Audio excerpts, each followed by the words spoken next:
So we will begin. Nau mai, haere mai, ki tēnei hui. Welcome to the first of two workshops that are both public and live streamed with regards to our LTP amendment. Just a little bit about how these workshops are going to work. There will be a presentation and we'll do questions at the end. I know that people may have quite a lot of questions, both today and tomorrow. So just with your cooperation to make sure that we get as many of your questions answered as possible. If you could ask your questions through me, so that's when you have subsequent ones, just look at me. That's what that means. And also, we'll keep them to 3 at a time. But if you could make your questions succinct as well, that would be wonderful. And we're going to go straight to Barbara. Kia ora koutou, everyone. Today's briefing is going to focus on two key financial challenges we have, our underinsurance gap and our undiversified investment portfolio. So we have a series of slides here, and our Chief Strategy and Finance Officer, Andrea, and our Manager Financial Planning and Policy, Raina, will take you through the slides, and I understand then questions at the end. Kia ora. Fantastic. Kia ora koutou, everyone. Very happy to be here and presenting on financial prudence. It's one of my favourite subjects, so I'm very happy to be in front of you all again. There are copies of the slides that are just being distributed, and they're also available to you on Diligent, but we thought you might want to scribble some notes as you go. I just wanted to commence with a wee bit of context, and part of that is where we've been, but also where we're heading.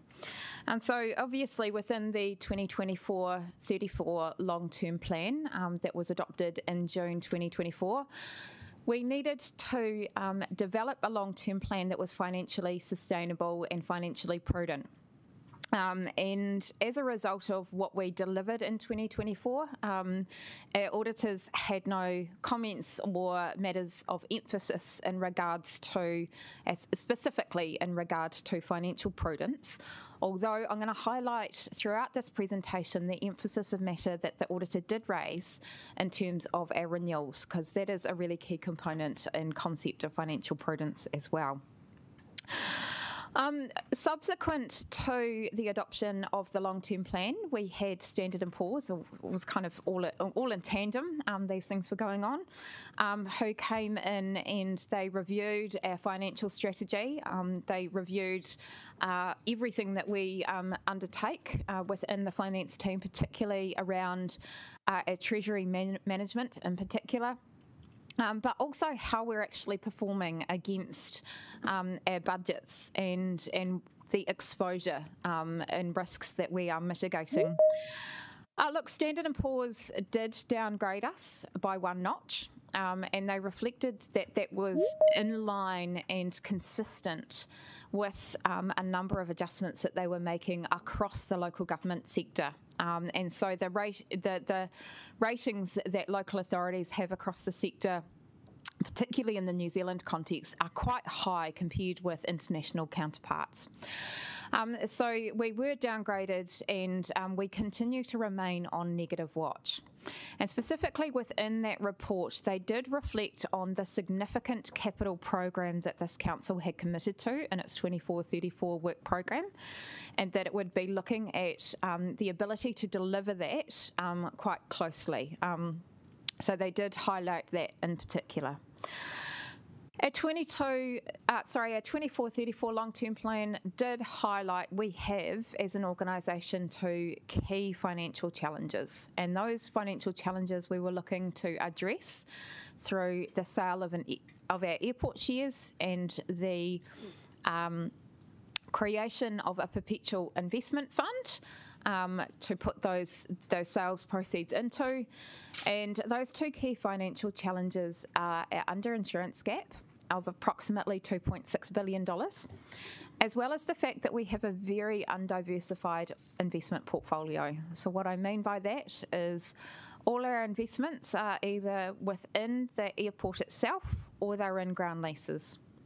And they're subject to Very similar risks if we were to have an earthquake, which is one of our highest risks that we have here as our council. Both of those asset categories would be affected largely in the same way, and that would provide quite a significant financial risk to the council itself. Of course, in the 10th of October, a decision was made to amend the LTP by no longer preferring the airport sale option. But that means we still need to mitigate those risks, and that's what we're looking to achieve here, in terms of what is the alternative ways that you can think about that risk mitigation as you go into this LTP amendment. And so the key step here is really ensuring that we reset our financial strategy. Our financial strategy was the thing that talked about these risks. It talked about how we were going to mitigate these risks, and now we need to go back and reset the framework that we're operating to. There's a couple of key metrics that are included in our financial strategy. One's rates, and so we have to have a limit on rates affordability within our financial strategy, and we also have to have a debt limit as well that we provide. And so, you know, those are the two key things that are disclosed in our financial strategy, but we do need to look at a wider package of information. So you'll hear me talk a lot about our debt to revenue ratio and that rates debt combo. That's the reason why I'm talking about it so much. In this context, and given the wider economic situation and where our ratepayers have had significant increases in rates, throughout this process, and we'll come back, you know, throughout the process and let you know with where we're heading with rates increases, but we are making the assumption at this point in time that we're not going to be increasing rates. And so, you know, when you're looking at that debt to revenue ratio, there is a reasonable lever that you can increase the revenue, and most of our revenue is in rates, so you can do that. But in this kind of environment, and particularly given rates affordability to our community, we are not advising that on the basis that we consider it would be financially imprudent. So we're really looking at what that debt lever is and what are our options around that and the concept of financial prudence.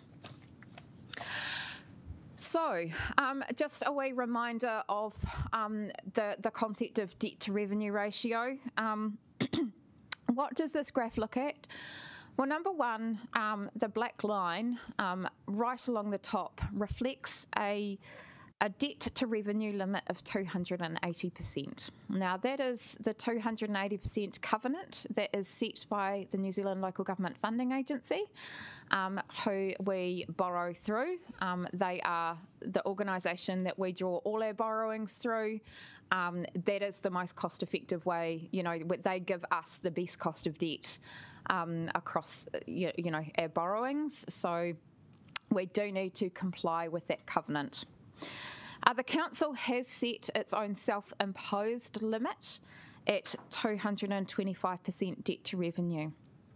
And part of the reason for setting that is, again, it comes to rates affordability. Any lift in that limit and any drawdown in debt to that limit would mean that you need to service that debt, and that has implications for rates and the cost of debt.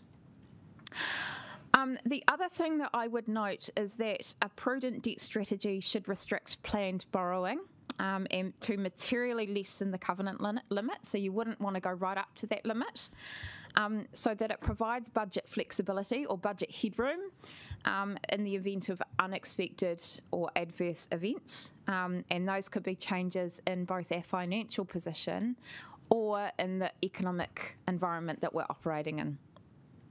So the real question here is really, as we think about the future financial strategy, is how much do you want your future capacity to be? And so we've always maintained the difference between the 225 up to 280, and of course we could draw that down in terms of an event or a shock. But there's also this element that we've always included below that 225, and that's in the grey, of what we've deemed our insurance headroom. Now, we calculated that back in 2021 because we started to recognise that the traditional ways of obtaining insurance was leaving us with an expected shortfall in terms of what we anticipated the damage could be if we were to have a significant event across our city. So we modelled what the cost of an event would be, and we looked at the insurance cover that we had, and we looked at that difference, and it equalled around 272 million. So in 2021, this council took a decision to hold some insurance headroom in its financial strategy to mitigate that risk. Our risk is now at about $2.6 billion. And that's because the cost of insurance and insurance is becoming harder and harder to get, but also, and the key one, the cost of our assets are going up significantly. So you have seen as councillors the increments that we've had in our revaluations of assets, particularly water assets and transportation assets. The cost of construction has gone up quite significantly. That and the fact that the likelihood of an event in Wellington is becoming more and more real because we haven't had one for some time, and I touch wood as I say that. So we do need to think quite carefully about what our risk appetite is. We clearly can't create a headroom of $2.6 billion, but what kind of risk mitigation do we want to take to actually provide some headroom in our debt capacity to mitigate the two key risks that Barbara highlighted, our undiversified investment portfolio and our growing insurance risk. So, look, I would love to give you the silver bullet definition of what is financial prudence, but unfortunately I can't do that because there is no silver bullet answer. And what we're going to do is just take you through the kind of level of thinking that we need to do and the different concepts that we need to think about. The first thing that we do obviously need to think about is what the legislation says, and this is our first clue in terms of what is financially prudent, because it gives us really clear statements in the legislation. First, it talks about the concept of intergenerational equity, because what the Section 101 provision in the Local Government Act does say is it talks about promoting the current and future interests of the community. So we can't just think about prudence in respect of our current generation and the risks that we face. We also need to think about the future generations as well. And you'll also see there that it talks about revenues, expenses, assets, liabilities, and general financial dealings. So the definition is really wide-ranging. It talks about all of the council's operations. It doesn't just focus in on one narrow area. So we do need to take a really broad view of that definition. To give effect to that, and we always have regard to, we've of course prepared a number of financial funding and financial policies. That's our revenue and financing policy.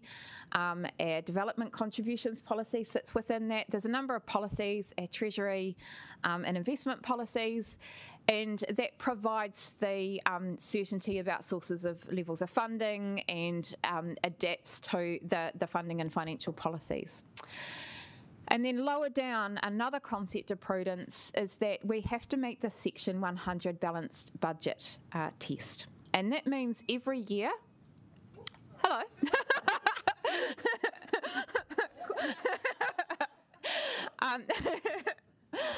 I thought that could have been the drinks trolley or something. So Section 100, the balanced budget requirement, and that means that we must set our revenue to cover operating expenses. So again, that comes down to the concept of intergenerational equity. So we need to consider that. That's not a hard and fast rule, and I do want to point out that we have made a decision not to balance our budget in some years of our long-term plan, and we've made quite a deliberate decision around that. And there are rational reasons that you can do that, but you just need to be very clear, and that needs to be subject to a separate decision that you make. So, getting on to assessing financial prudence. Now, this slide, and I'm just going to pause and let you kind of read the bullet points on this slide, and we're just going to work through each one of these probably a wee bit methodically. I have talked about statutory requirements and that we must give regard to. But assessing financial prudence isn't just about whether or not we collect revenue that covers our costs. We need to be thinking about this in a really broad way. And we need to be able to think about this in terms of what can our community afford to pay? We need to be thinking about it in terms of what are the risks that we face and how are we addressing those risks. We need to make sure that we're investing sufficiently in our assets that it doesn't erode the condition and the performance of them now to affect our future generations who will expect that service in the future. We need to be sure that we're looking to provide assurance that we can adapt to unplanned events. And, you know, the latest one that we had was actually the significant rainfall events that we had in 2022, where we had significant number of slips across our city that we had no budget to fix, and so we had to adapt there. Prior to that, it was COVID, of course, where we lost significant amounts of revenue funding. Approximately 50 million from what we had budgeted because we didn't receive the dividends from the investments that we're expecting to receive. So it's not just a sort of a linear consideration. You need to think about all of these aspects as you go through and consider financial prudence. So the first one that I'm going to talk about in a little bit of detail is the condition and performance of assets. So if you have good information about the condition and performance of your assets, then you can take a little bit more risk around things like your investment portfolio, your prioritization of when you invest. You can make decisions better around timing. You can understand, the right time to fix things.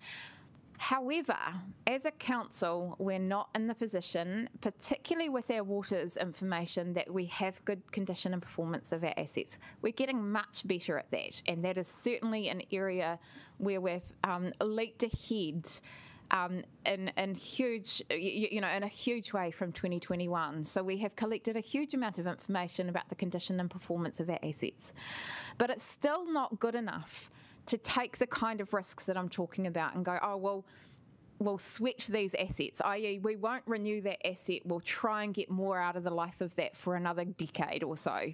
We're just not in that position, because if we were to take that, we may actually cause a failure in a network that is going to be more costly to resolve. You can't sort of make those judgmental decisions throughout the way. The other thing that we're also doing is that we are starting to squeeze the amount of funding that we're putting into our renewals as well. And so in the 24-34 long-term plan, you made a decision to fund renewals for certain assets at 75% of what was outlined in the asset management plan. And we were very confident in bringing that to you as a recommendation, because we certainly think that we can deliver efficiencies, particularly around procurement and the way we procure assets and the work that we do on our assets, as well as efficiencies in the way that we work. So we felt that that was a safe assumption. But you'll recognise there that that was still an emphasis matter in the auditor's report, right? And the reason that they included it in there was this, again, concept of financial prudence, that there could be risks and issues because we don't necessarily have all the information that we need about our condition and performance of assets that we may need to react to. But they were still comfortable enough that it wasn't a qualification, because we had prudent kind of debt metrics. We've got enough flex in our debt to revenue base that we can actually move there. The other concept that I just wanted to quickly highlight here is that we need to make sure that we're creating balance sheet resilience for our future.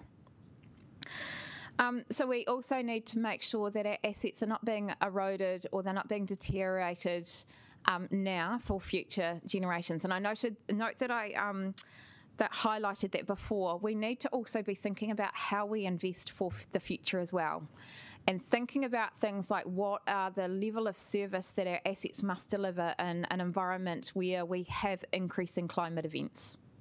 So we need to be able to think of that context as well and make sure that we are investing in the right assets at the right time. And that may look like we're doing slightly different things with our assets, but it means that we might be investing more in things like seawalls or other kinds of protection, or completely different assets to mitigate the impacts of climate change.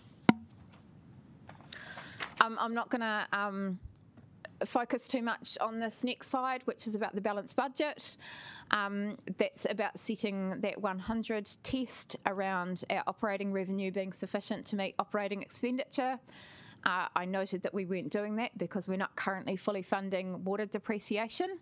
That was a decision that we made in 2022 post a revaluation where our assets went up really significantly, and we wanted to spread the cost of the implication over a number of years, so it didn't hit our impact, or the impact didn't hit ratepayers all at once. Again, another concept of financial prudence. So we're building back to fully fund water depreciation by 28-29. If we were to not do that and we wanted to fully fund in 25-26, that would further increase our rates by approximately 7%. So that's why we're trying to smooth the impact of that out. We can't continue to take that approach, though, for everything, because again, when you're looking at the definition of financial how we need to operate, we need to be thinking about future and current generations, and that does start to push who pays for what assets and when. Another area that we need to give regard to is where debt and credit ratings are heading. We've already talked about our self-imposed limit, and obviously the LGFA limit is 280%. We need to balance that, as I've already discussed. And we also have the impact of Standard & Poor's, and as I note there and noted earlier, we have been downgraded. We're still on negative outlook, and any further downgrades from this point will have an impact on the cost of borrowing. So we had one notch that we held in sort of a buffer or a reserve where it wouldn't have impacted on us, and we've certainly gone down that one notch. It didn't impact us in terms of cost of borrowing, but we are now in that position that if we have another notch downgrade, we will start to pay additional costs for our debt. And I have included a particular quote from Standard & Poor's because it said our outcomes will be very weak over the next 3 years due to rising operating and capital expenditures. The Council's addition to its capital program in 24-34's long-term plan will weigh on its fiscal performance over the next 3 years. So a really key indication of what Standard & Poor's were looking at when they were giving us that rating. The other thing that we also need to take into consideration is our insurance risks. So the expected shaking for Wellington under the national, the latest modelling, which was completed in 2022, is a 10% chance in 50 years. So it's the highest, risk across the country, and we need to be giving regard to that. We have undertaken modelling. We have always used the 1 in 1,000 year seismic event, and that equated to that approximate $2.6 billion shortfall. We have updated, and we'll bring a paper to the Audit and Risk Committee next week. We've also looked at modelling for 1 in 500 years, and that leaves you a shortfall of $2.1 billion. So the point that I'm making there is that whether or not you choose a 1 in 500, 1 in 1,000, we're still facing a significant underinsurance risk. What I would reflect on is that there are other councils that are being more conservative than we are. So Christchurch City, who has already been through this event, they model to a 1 in 5,000. And they've even modelled to 1 in 10,000 year event. So they're saying, and they reflect in their financial strategy how catastrophic their earthquake was to their city and to their finances. And of course, they're trying to mitigate as best as they can the risks that they had back then. We know that the ways in which we've always sought insurance through traditional insurance is becoming harder and harder to obtain. It's more challenging. We do an exceptional job, and we have had the best year in terms of 24 in achieving excellent insurance coverage, but it's not sufficient to meet all of our needs based on the asset base that we're holding. So we do need to look at the alternative options. And we're certainly looking at those alternative options. We've talked about those a lot in our insurance roadmap and the things that we are considering. So we're also improving the modelling that we've got and the information that we hold so that we can have the right conversations. We will have conversations with you about what assets do you want us to take risks with or not insure, and work through that. It's probably not going to be in the $2.6 billion territory though, because we do hold assets on behalf of our community, and our community has an expectation that when we have an event that we get up and running first, because we're actually the conduit to a recovery in such an event. So there is no silver bullet. We talked a lot last week, I think it was, about captives and catastrophe bonds and all of these other kind of initiatives. They are becoming more and more available in the New Zealand market. They will certainly help over the long term, but they're never going to be the thing that can help us mitigate this risk entirely. I've talked a little bit about climate change. Our infrastructure was planned and built before we considered the impact on carbon emissions. We need to be proactive in adaptation, and we need to make sure that we are significantly investing in infrastructure to protect houses, to protect land, to protect buildings that could be exposed to the impact of climate change. And so we do need to think about the resilience of our city, and we do need to be investing. So again, this is the flip side of financial prudence. You can't just strip out everything out of your capital program. You still need to be doing a level of investment to make sure that we're managing the risks that we as a city face.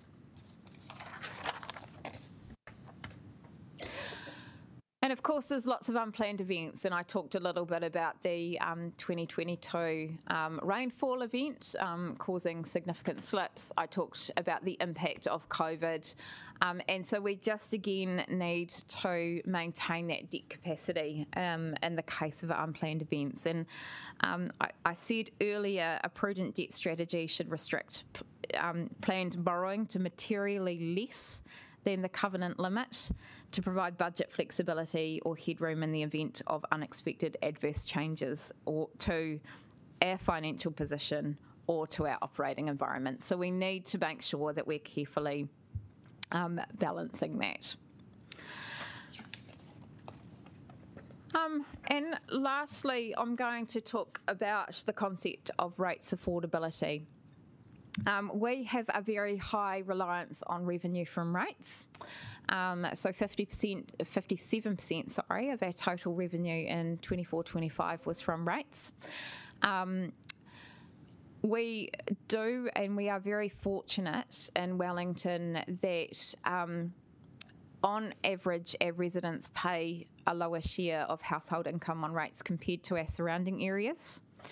But what I would say is that the average salary in Wellington is reasonably high, and that doesn't mean that everyone across the city receives that salary. It is indeed an average, and we know that across the city we have people on very high incomes and people on very low incomes. And there are in certain suburbs a number of households that are starting to climb up to where their household income is, rates is about 5% of their household income. And certainly what we have modelled and previously provided you, that is growing by year 3 of this LTP. And so we need to be really cognizant of those suburbs that we're really having an impact on as well. So those, I've rattled through those really quickly, and I know we'll come to questions, but, that concept of financial prudence is looking at all of these individual concepts and packaging them together and looking at them in a combined way. It's not that, there's not a perfect number that comes out of that. It's all about how you consider each one of these and what those priorities are within the financial strategy that we need to set going forward, and which our long-term plan amendment will hang off. I'm just going to hand over to Raina to do a bit of talking. Apologies, kia ora koutou.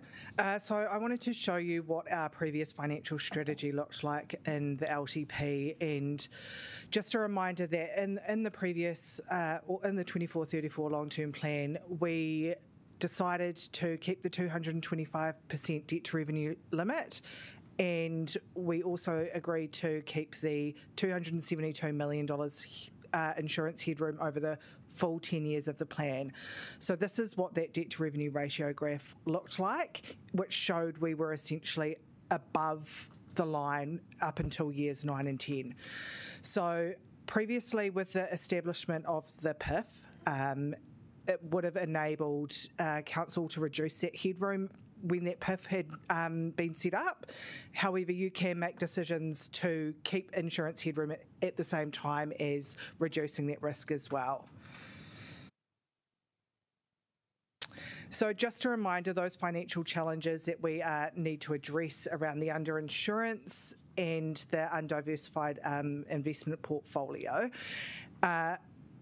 With the decision to change the preferred option to the no sale of the shares, we need to update the financial strategy to address these challenges. And that's what we're talking through today, around the financial prudence and how we can mitigate those risks through our updated financial strategy. So we need to address both of those issues in our updated LTP amendment.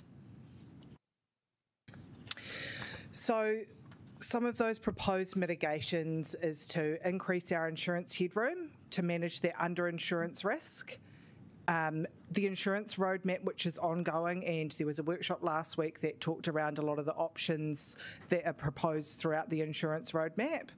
And also a disaster resilience fund, or a PIF, which will be a small fund that will contribute to mitigating that risk, but it's still not significant enough to fully deal with that underinsurance gap of $2 billion plus. And with a small PIF or a small disaster resilience fund, there will be some diversification in our investment portfolio to help mitigate that risk. Cool. So what advice are we proposing to bring you? So what we are proposing, having considered all of those things and worked through all of those things, is that we maintain our debt to revenue ratio limit at 225% over the 10 years. It'll be over the remaining 9 years of the long-term plan.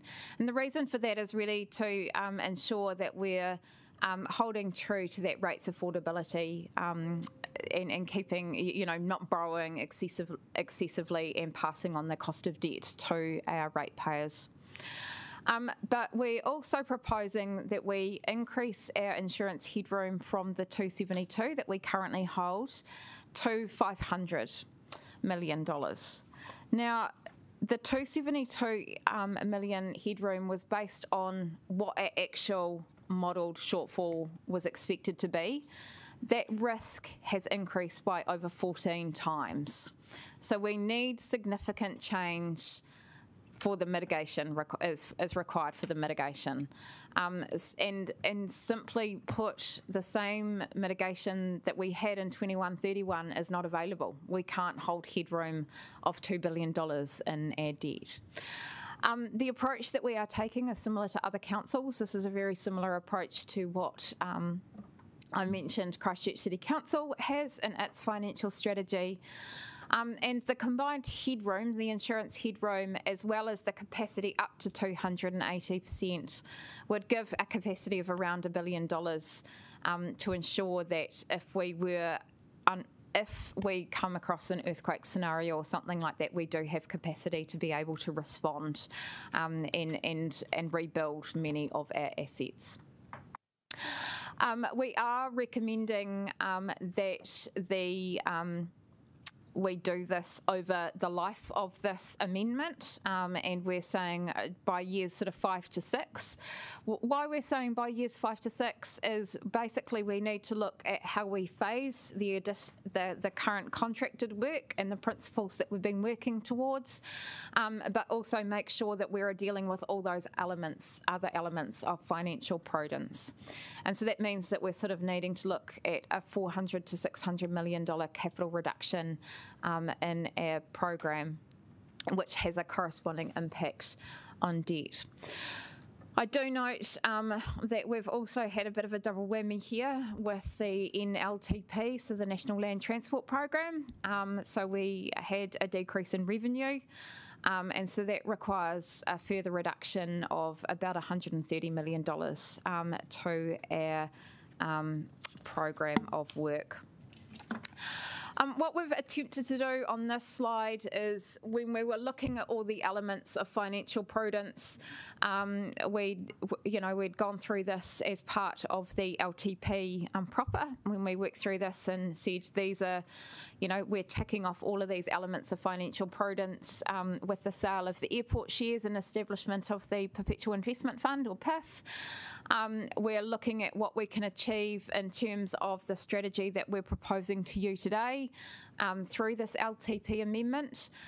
It doesn't give you the same level of coverage, but it certainly does hit the mark in many cases. And so I just wanted to kind of highlight the assessment side by side.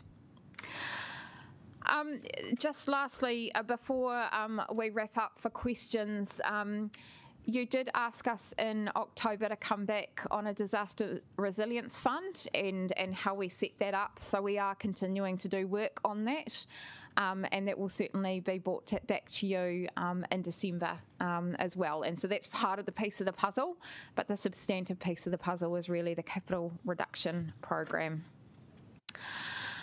So what we need to consider all of the parameters and balance the level of investment that we require. We still need to ensure that we're investing in our infrastructure. To not do so would be imprudent. So we need to find that safe zone and ensure that we've got that right balance sheet. And there's no magical answer to what that is. It will require some hard decisions. And of course, with the capital program, we've got the workshop tomorrow to work through what that looks like. And then, of course, everything will be brought to you in a paper on the 21st of November for actual decisions at that point in time. So I'm going to stop there, and Raina and I and others in the room will be more than happy to answer any questions that you have. Ngā mihi kōrua. I do have some questions. People lined up already. Councillor Abdurrahman. Kia Andrea, thank you for this. And since this is about LTP amendment, also about financial strategy, I wonder where the government's cut to the transport project fits into that whole strategy and why it was not mentioned anywhere in this paper. It was mentioned in the paper, so we are looking at that as part of the program. I think you raised your hand just as I was getting to that point in my presentation, Councillor, but it certainly is factored into the capital reduction work that we're going to bring back to you tomorrow, and we'll certainly cover that off tomorrow with you. Yeah. So does that mean when we talk about financial prudence, probably that also feed into more of example, the climate change, hub to is it? So what it does mean is that we need to carefully think about the programs of work that we are going to continue to fund and undertake, and recognise that there are some aspects of that fund that may not be funded by New Zealand Transport Agency, and what decisions you want to make around those particular projects. Okay. One more question and then I'm going to be on the list. And this one is regards to the modelling for 1,000 once in 1,000 years and 1 in 500. Mm-hmm. Are you bringing what that looks like? It's also 1 in 100 years, and how much an increase would be when it comes to the cost of borrowing, what it looks like if we are increasing on the other side the debt limits, and how much the interest is going to be on it. So next week we'll bring an update to the Audit and Risk Committee on the modelling that we have done around the 1,000 and 1 in 500. We're not modelling every scenario. We have chosen those two. We think those are reasonable proxies because you can actually see you know, that it is significant when you look at that kind of size and scale. So no matter what kind of modelling that we would do in that space, you can see that we have a significant risk, and so this is about how we mitigate that risk. The second component to your question, can you repeat that please, Councillor?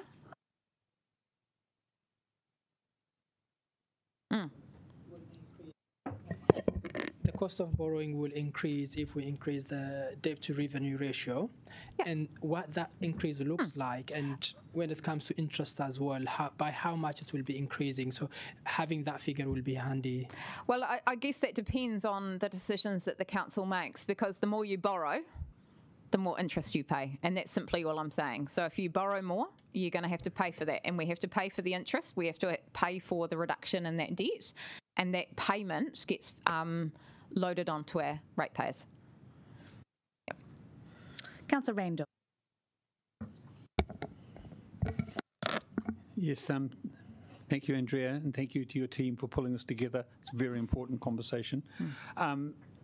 Your estimate around $500 million, I guess to go back to the previous LTP, that's why selling the airport shares, which may have an estimated value of about that amount, would actually fulfil the function of the emergency funding that you've assessed that we need. Yeah, there's two key components there. I mean, the 500 in terms of the estimate for the sale of shares, yes, it's the same figure, but it doesn't necessarily need to align. The point that we are making there is that our risk has grown by over 14 times, and therefore you need a significant response, right? And the combined effect of the insurance headroom plus the buffer up to the 280 would give us approximately $1 billion to be able to draw on if we should need it in an emergency situation. And so that's kind of the conceptual area that we're looking at. I think the key difference between the sale of the airport shares and this is that over time we were expecting the fund to grow. You know, so in 50 years' time we had modelled, you know, up to a $2.6 billion, so it covers over time. I think the real risk that we are facing is that over time I anticipate our insurance risk will only but continue to grow as the cost of our renewals program and all of that work, the cost of construction is only going to continue to increase. If we don't have an earthquake, the likelihood of that happening and the severity of that only increases, and so it creates a bit of an issue for us in the long term. Yeah, no, thank you, and I just wanted to thank you for explaining the difference to those two numbers. I think it's very confusing for people to know why that number and that number, because they're the same number, are actually two different things that happen to match up. Yeah, okay. Thank you. With respect to the estimated savings required to hit that in terms of if we just cut projects to make that money available, of $400 to $600 million, is the $130 million of shortfall of NZTA funding, is that those sort of cuts in addition to that 400 to 600? Correct, yes it is, and we'll provide detail on that tomorrow. Okay. And lastly, you also highlighted financial prudence includes potentially some extra capital for unforeseen things that happen. I mean, I know we had that $5 million we needed to fix those lights that had brittle, you know, that was that you know, stuff happens quite apart from major earthquakes.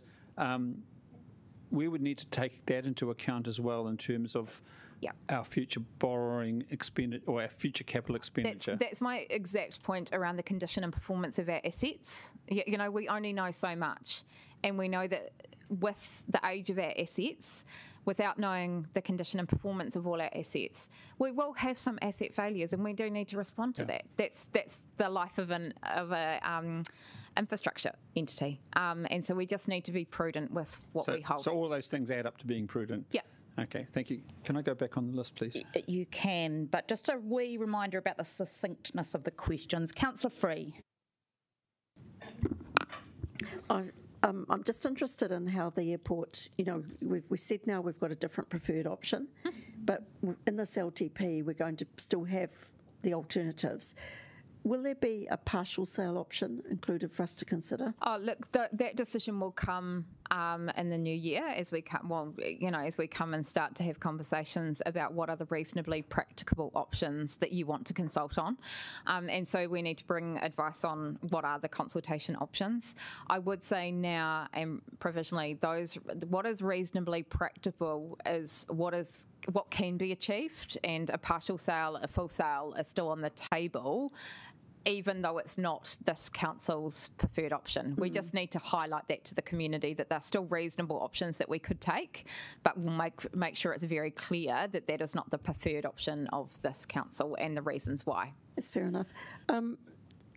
Just given that maybe retaining the airport is our preferred option, have we made provision in our LTP for the things the airport's known to be planning to do? So, like the seawall renewal on the western side? No, there is nothing in the LTP for the seawall, and no provision has been made in the LTP for any possible capital call that the airport may have. Is this financial prudence? I believe so. In terms of the capital call, we've had no signal from the airport that they would be requiring us to do that, not in this 10-year period. Okay, but the seawall?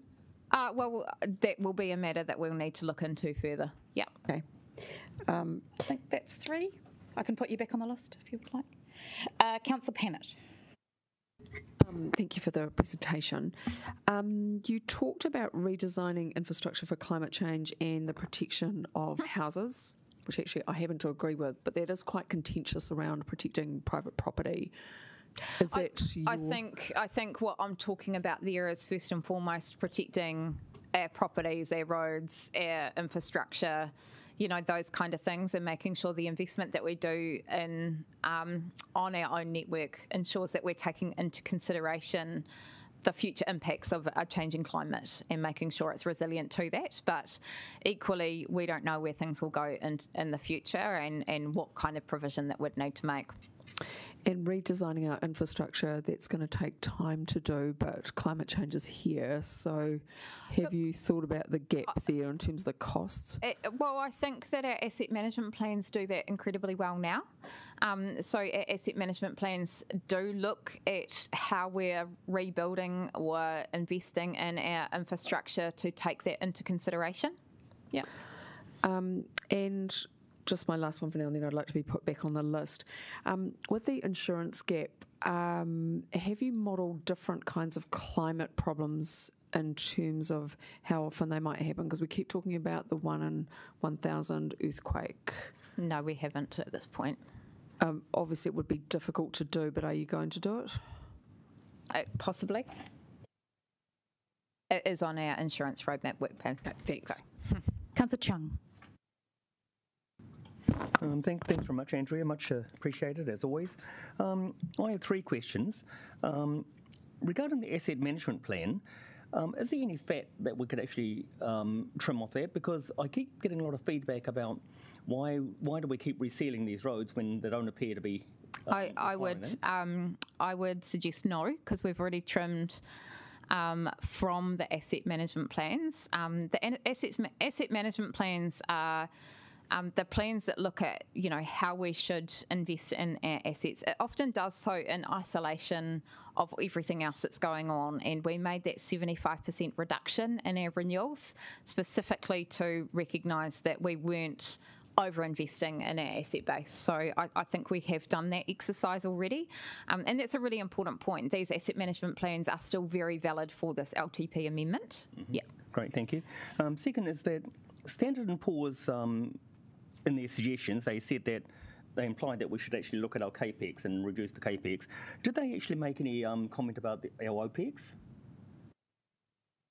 No, not specifically. Not that I can recall in terms of a specific recommendation around OPEX, no. Okay. And the last question, regarding climate change, is our goal of 57% reduction in emissions still achievable? Is that still practical? And also our carbon net zero goal to be net zero by 2050? Yeah, I think. Look, that's a goal that you set as elected members, and that's within the Te Ata Kura strategy. What I would say is that we are certainly working towards significant initiatives within our asset management plans, particularly the sludge minimisation plant, which is a phenomenal project, right? To look at how we can mitigate those emissions. So I think there is a lot of work already ingrained within our asset management plans. But those percentages, as I understand it, are citywide also, and so we need to reflect that we have an ability to it's not only about the work that we do, it's about what we influence and how, and the advocacy role that we take as well. Great, thank you. Councillor McNulty. Kia ora. So in slide 3, I guess the crux of the question I'm trying to get to is why we have insurance headroom under the 225% line. What makes insurance headroom a different unexpected risk to the capacity that sits between 225 to 280%, which is also for unexpected risks? Well, it's just the way that we've articulated it. It doesn't necessarily need to be articulated that way, but that is how this council has chosen to articulate it previously. Yeah. And rather than sort of say, let's decrease our debt to revenue ratio down to hold a greater buffer above our self-imposed limit, we'd be starting to change the narrative on what that looks like with our community. And so we've just continued to explain it in the same way. Okay, I guess it comes to the crux because I don't necessarily... Yeah, okay. Well, the point is, I think, Councillor, is we're proposing $1 billion buffer, with the proposed 500 mil. Yeah. So, for instance, if you look, in slide 12, we've talked about Aotearoa has some significant weather events over the past few years, including large rainfall. Mm-hmm. So, is that uninsured? Is that insurance headroom risk, or is that what I'm calling 225 to 280% risk? That's 225 to 280% risk because we didn't claim on insurance for that. Okay, yeah, so what I'm trying to get at is it not more appropriate to basically commingle that $1 billion risk pool? You absolutely could. Okay, yeah. Cool. Can I go back on the list, please? Councillor Calvert.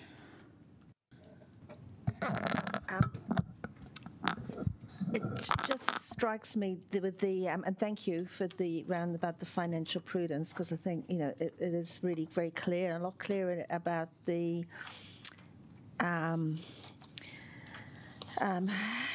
depreciation underfunding and balancing a budget. Is there any reason why it probably wasn't quite so explicit sort of this time last year, or is that just it didn't have the same impact? In terms of the depreciation? Yeah. Oh no, I think it's always been relatively explicit. I guess you have there's a lot in this, Councillor, and there's a lot going on. And so, when you try and balance it all out, but it's very clear in our financial strategy that we've adopted that this is a thing that we're taking on. Yeah. Okay.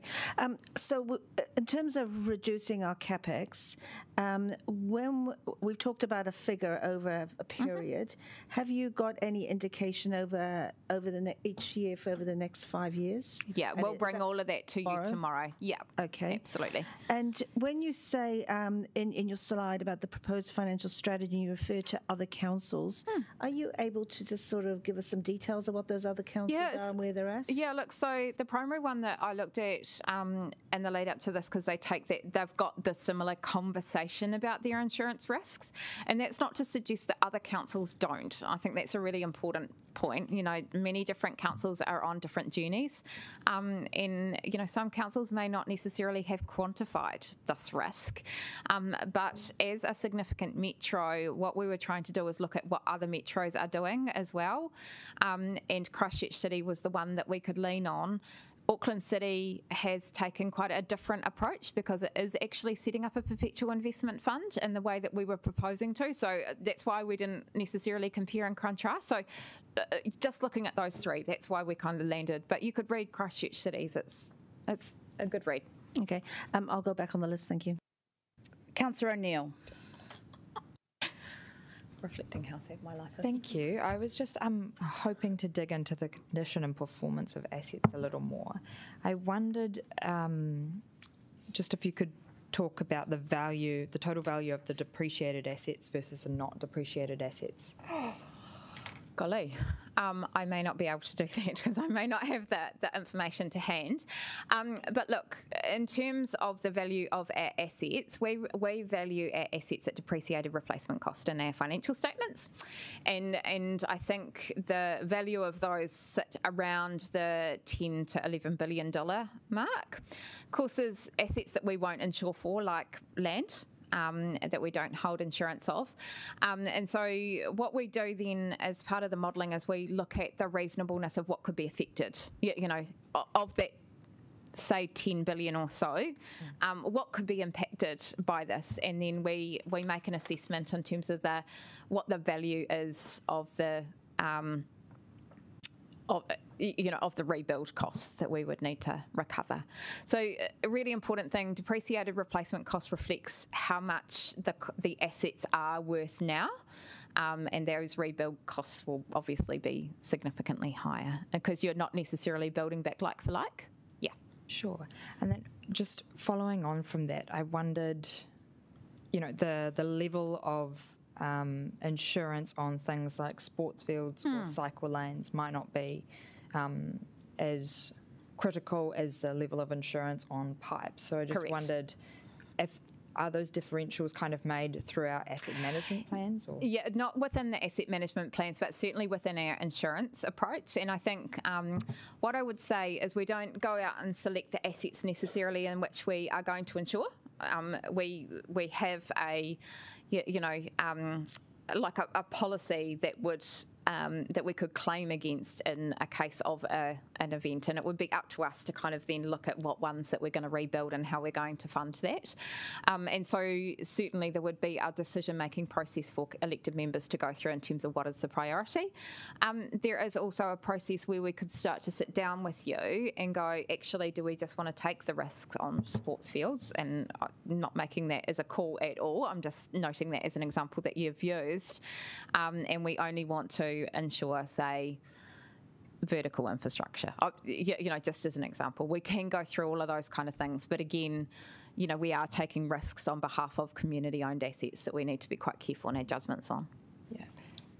Just last one. So kind of understanding the schedules for depreciation, that those kind of discussions won't be something that is taking part. No. Okay, cool. Yeah. Just wanted to clarify. Okay, before I go on to the second round of questions, is there anybody who hasn't asked a question? Deputy Mayor Foon. Thank you. The modelling on page 18 or slide 18 is very good to help understand, or for me anyway, you know, what we're trying to create here. So thank you for that. And I guess I'm wondering where we land, you know, when we start redesigning our LTP amendment. Can we keep this same model tracking so that we can monitor how we build on that? Absolutely. Yeah. I think it's a really important, it's a bit of a framework, right? Yeah. To actually just keep us in check, and I think this will be a helpful check-in. What I would say is that this is based on our judgment. A really important concept here is that as part of the LTP amendment, our auditors will have to ultimately make a judgment on that, and they will make a judgment based on the best available information. They will also look at the decisions that we've made. So, yeah. And I'm assuming as we go through this process, our auditors will be walking alongside us. Will they be able to advise, or do they leave it till the end? Our auditors can't advise. So one thing that our auditors are expressly prohibited from doing is commenting on policy, because that puts them in the territory that you are sitting in. Actually, you are responsible for making those policy decisions. So our auditors won't comment on the merits of policy. They will comment in their opinion on the impact of that policy if they see there is something. So it's quite a nuanced assessment when they look at financial prudence as well. Okay, so I guess the question is, will they comment on the impact as we go along, or will that not be until the end? No, they won't do it until the end, when they sit back and see this whole proposed package. Okay, thank you. All right, I will now move into the second round for those that have indicated they have further questions, and I will start with Councillor Abdurrahman. Kia ora, Andrea again. As part of the financial prudence, you still proposing to go ahead with the sale of the airport share as an advice? No, we will not provide that advice to you. That advice has already been provided.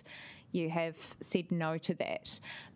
What I noted that just in the consultation document, we need to outline and consult on all reasonably practicable options. And that could still be a reasonably practicable option that we need to disclose in our consultation document, because it's still available, even though that's not your preferred option.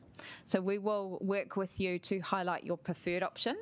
We will consult with the community on that, but we'll say there are these other options which under the legislation we must cover.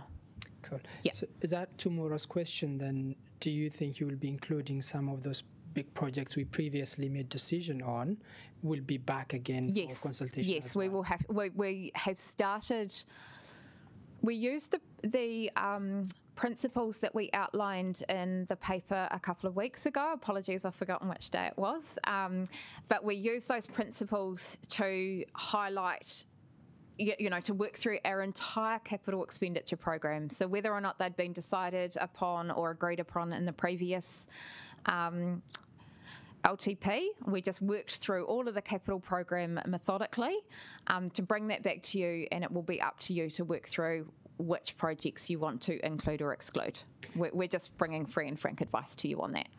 Okay, my last question through you, Madam Chair, is in case, let's say, we have already made a decision on the airport, and then one of the big projects that you're bringing into the table for consultation saying that you want to include this one, and then I'm just saying as an example, and then this council decide not to include it, where that leaves you in managing that strategy?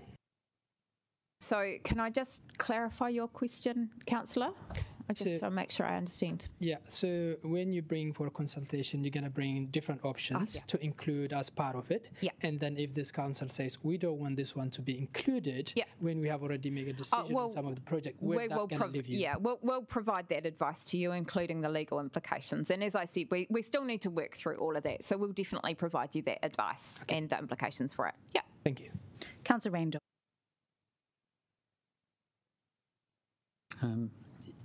Yes, thank you. I just wanted to touch back on the comments around the audit not being able to provide.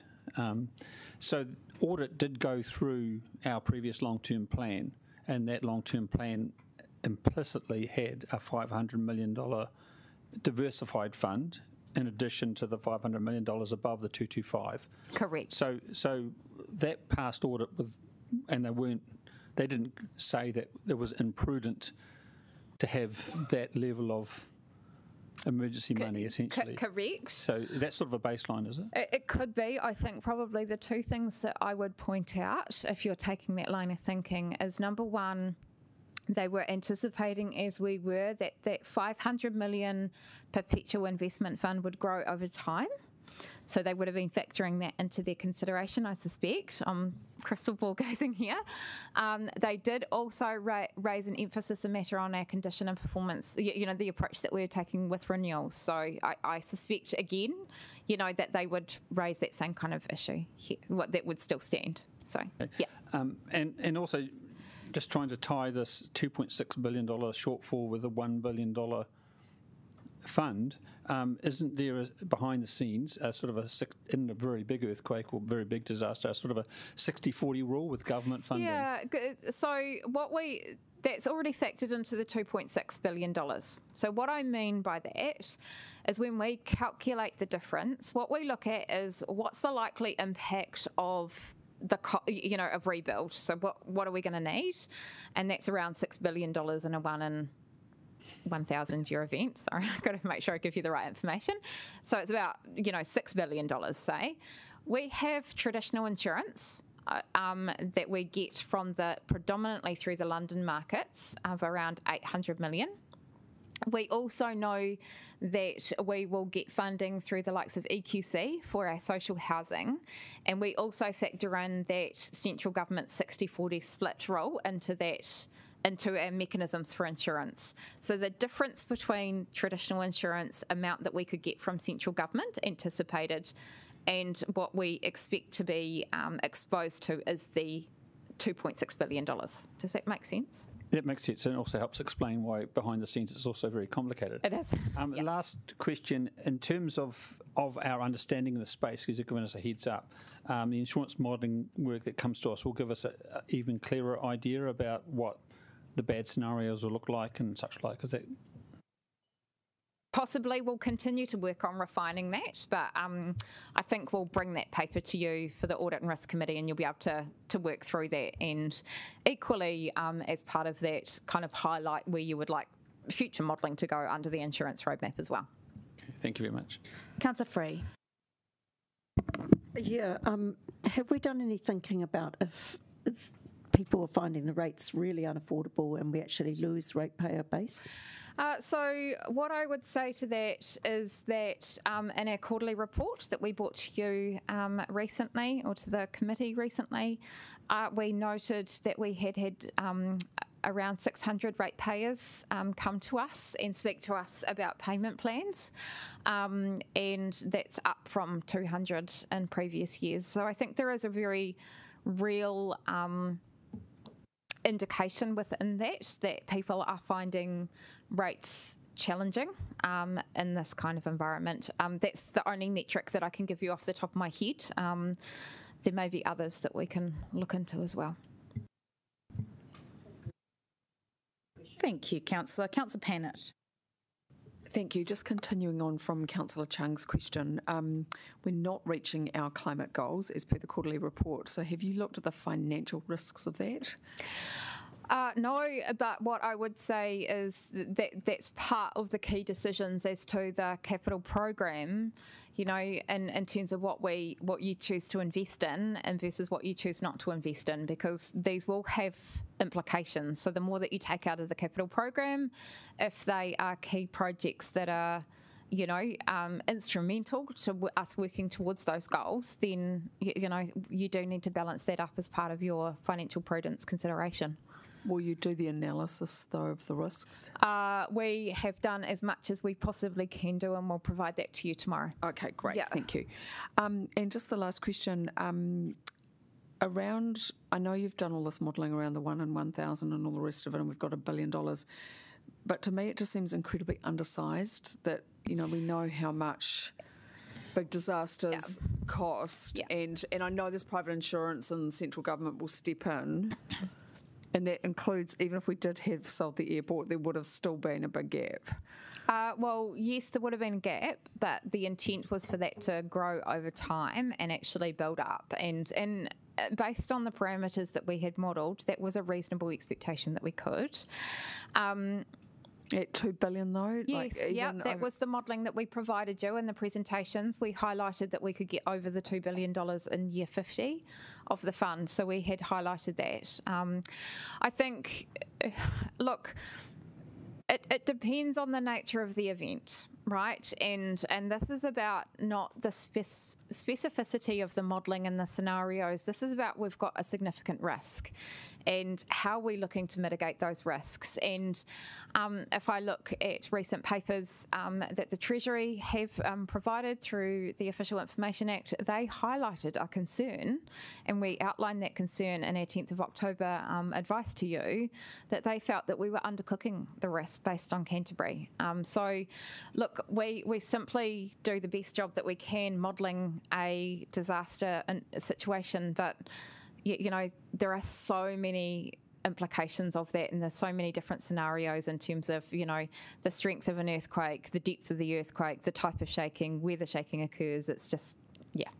Okay, thank you. Councillor McNulty. Thank you. You mentioned it in your answer to me before. It's in slide 17. The $1 billion figure, has that come to councillors before? You know, in May it was 450 mil, but we're talking now about 1 billion. Well, inherently yes, because we always had the 225 to 280 available. So I don't think we've ever said $1 billion. So it's just the first time articulating it clearly within the strategy. Well, I think I think that we have articulated it in a very complex situation. Yeah. I think we've always talked about this. We're continuing to break this down as best we can to make this understandable, and you know, so if you feel that we're adding new information at this point in time, that's not intentional. This is exactly the same metrics that we have been talking about right from the LTP adoption. No, I appreciate it. Just caught off guard because. Yeah. So what year? Again, in that one, does the 400 and 600 mil need to be reduced by? Is that just over the 10 years of the whole? We have suggested years around 5 to 6. Yeah. Again, the rationale for this is that we're facing a significant risk. That the magnitude of this risk is 14 times greater than where we've been in the past, and so therefore we're wanting to do it as soon as possible.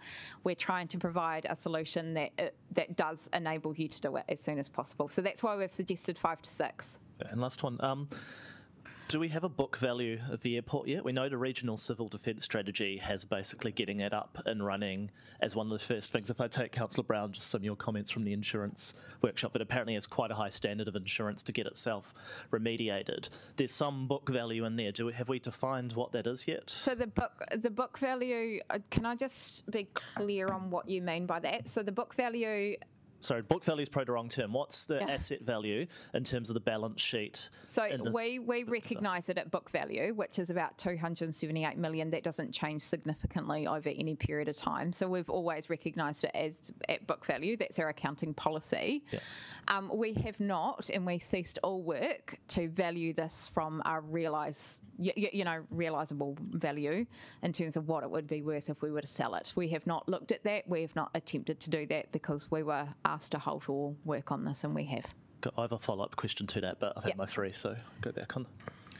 Councillor Calvert.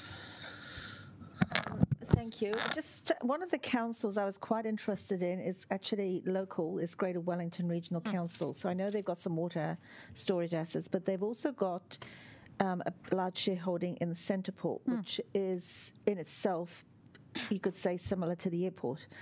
And just, I'd be really interested to understand how we compare with them. You may not know, but that's fine. But I would be quite interested to see how they're handling that. Yeah, I'll come back to you on that one. I don't fine. have all the detail off the top of my head. And given lots of our capex is actually in assets close to the waterfront, I just wondered whether is that. When we're looking at our financial strategy and it's related to insurance and risk, again, have we got too many eggs in one basket when we're putting all this money in? Yeah, so we do manage our... This may partially go to your question. I think, again, number one, in the insurance roadmap, we do need to actually have a wider conversation about the assets that we do insure at a much more conceptual level. Number two, in terms of our insurance policies that we have in place, we have a separate waterfront policy, and that, I believe, is historic from when the waterfront assets were held in a separate company. And so we do actually hold that separately to our major insurance policies to mitigate some of that as well. Yeah. Yeah, so would be interested to see how that plays out. Yeah. And my third question is, so tomorrow, I just want to get an idea, will we get an indication from officers what you're looking at, what will be in the papers that will be released in the next day? Yes, you will get... So we'll see your sort of proposal. Yeah, absolutely. And largely... We've been writing the paper alongside at the same time because it's the most efficient way to do that. So, yeah. Okay, thank you. Councillor Chung.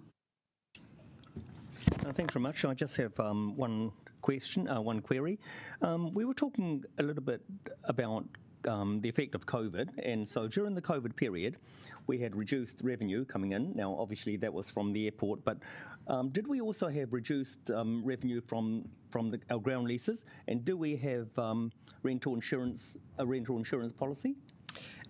During the COVID pandemic, there was reduced income from our other use and fees and charges, for example, our swimming pools and libraries. That was about circa $30 million. And so to cover that shortfall in revenue, we funded that loss through debt as well. In terms of the insurance policy, I'm not sure on that question. Sarah, do we have disruption insurance? Yeah. Yes, We have a small line of business interruption insurance as well. Great. Councillor Free. Yeah, this might be a bit more of a suggestion than a question, but have we actually thought about mothballing things rather than demolishing? We've got an awful lot of talk of demolishing earthquake-prone buildings. That is always an option that we can bring to you as we work through each asset that we're looking to address, particularly for the earthquake-prone buildings. Would that save some money and maybe leave a little bit more flexibility for a future council? Likely not. Okay, all right. I'll be interested in the advice. Thank you. Councillor McNulty. Already. Yeah, so just going back to that follow-up, so what is the work required? Does it need to come in via an amendment to actually establish an airport asset value for the sake of our balance sheet as we talk about that $1 billion in context? So we're required to. I'm not sure I understand the question. So we've got a $1 billion, number here, 500 under, 500 over. We know we have an airport that is an asset that has some value in a disaster, but we've ceased work to value what that is. So I guess what I'm asking is, what do you need from councillors to go ahead and proceed with that work so we actually understand what the, let's call it, fire sale value of the airport is against that $1 billion? Well, I guess we would never undertake that work. I'm unclear why we would undertake that work. I mean, it would be the same as every other asset that we own on our balance sheet. Okay, so I'm just so when we transfer that into a liquid asset, that plays against the $1 billion, but we only need a 500 million of 272 because it's a liquid asset. It is no longer a liquid asset. So I guess I'm trying to understand, if it's not a liquid asset, how does that play into our balance sheet around? It's recognised in our balance sheet as an investment asset at book value. Okay. That's always been the case. I'm happy to sit down with you offline and go through the accounting. Yeah. Just the other one. So I just want to clarify, because the wording's a little bit ambiguous. Just lifting our debt to revenue ratio, but if we don't increase any borrowing, automatically increase rates. No.